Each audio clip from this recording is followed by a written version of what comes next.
Selamat siang teman-teman semua. Hari ini kita mulai mata kuliah kita, Pendidikan Kewarganegaraan. Nama saya Supriyatanto dari Prodi PPKN. Hari ini kita akan mengupas tentang hakikat pendidikan kewarganegaraan. Jadi, pendidikan kewarganegaraan itu sebenarnya sebuah mata kuliah yang wajib ada di semua perguruan tinggi, termasuk di Universitas PGRI Yogyakarta. Jadi, pendidikan kewarganegaraan itu merupakan amanat dari Undang-Undang Dasar 1945 Pasal 30 ayat 1 yang menyatakan bahwa semua warga negara itu wajib dalam usaha pembelaan negara atau bela negara. Nah, implementasi dari pendidikan kewarganegaraan itu merupakan diikat dalam Undang-Undang Nomor 12 Tahun 2012 yang menyatakan bahwa seluruh perguruan tinggi itu harus melaksanakan pendidikan kewarganegaraan atau mata kuliah kewarganegaraan. Di samping ada mata kuliah lainnya seperti pendidikan Pancasila, kemudian agama, kemudian bahasa Indonesia juga. Nah, sebenarnya pendidikan kewarganegaraan itu merupakan suatu hal yang wajib ada dalam sebuah negara ya. Walaupun namanya itu berbeda. Kalau di negara lain kemungkinan besar namanya itu adalah civic education atau citizenship education. Seperti itu. Jadi, mengapa kita harus belajar tentang pendidikan kewarganegaraan?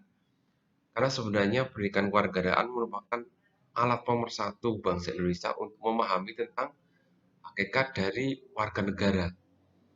Coba bayangkan kalau kita tidak memahami tentang warga negara, tentang hakikat hak dan kewajiban warga negara, semuanya akan memiliki persepsi masing-masing dan akhirnya negara itu akan terpecah belah.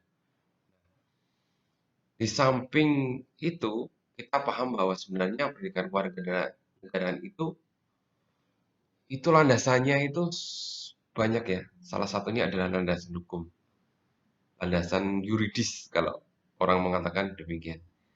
Jadi, landasan yuridis bangsa Indonesia itu dalam melaksanakan pendidikan kewarganegaraan adalah yang pertama yaitu Undang-Undang Dasar 1945 Pasal 30 ayat 1.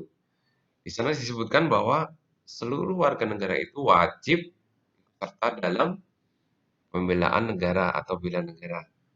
Nah, bela negara itu kemudian dikuatkan lagi dengan Undang-Undang Nomor 20 Tahun 1982, itu tentang bela negara. Bagaimana implementasinya di perguruan tinggi? Jadi di perguruan tinggi itu secara yuridis tadi sudah disebutkan kita menggunakan Undang-Undang Nomor 12 Tahun 2012 yang menyatakan bahwa pendidikan kewarganegaraan itu wajib ada dalam perguruan tinggi.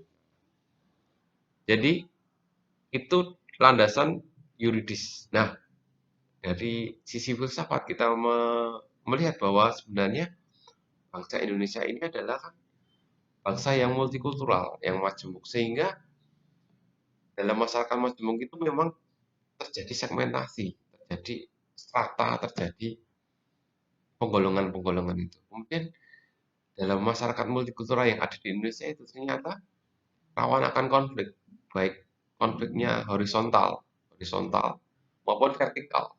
Jadi kalau horizontal itu antar warga negara, kalau vertikal itu antar warga negara dengan pemerintah. Jadi Indonesia itu sangat rawan akan konflik. Oleh karena itu, bagaimana menyatukan mereka? Menyatukan mereka itu dengan adanya pendidikan kewarganegaraan. Mereka harus paham bahwa sebenarnya budaya Indonesia yang sangat beragam ini ternyata itu mendukung budaya nasional, bukan memecah-mecah budaya nasional. Nah, kemudian landasan yang terakhir itu adalah landasan sosiologis. Seperti tadi bahwa sebenarnya landasan sosiologis itu berdasarkan pada landasan sosial, landasan yang ada di Indonesia. Jadi hubungan antar warga negara Indonesia. Nah itu. Dan kita tahu bahwa sebenarnya warga negara juga diangkat dari budaya-budaya yang ada di Indonesia. Jadi Pancasila pun lahir dari inti dari budaya yang ada di Indonesia. Bukan langsung dia itu mengadopsi ideologi lain, tapi dia itu menggali dari nilai-nilai yang ada di Indonesia. Jadi intinya bahwa pendidikan kewarganegaraan itu membentuk pribadi yang kuat sehingga dia tahu akan hak dan kewajiban bangsa Indonesia ini atau masyarakat itu terhadap bangsa Indonesia. Nah itu. Nah di pertemuan-pertemuan mendatang akan kita kupas tentang hakikat pendidikan kewarganegaraan secara terperinci dalam bab selanjutnya. Oke gitu dulu dari saya. Terima kasih. Selamat.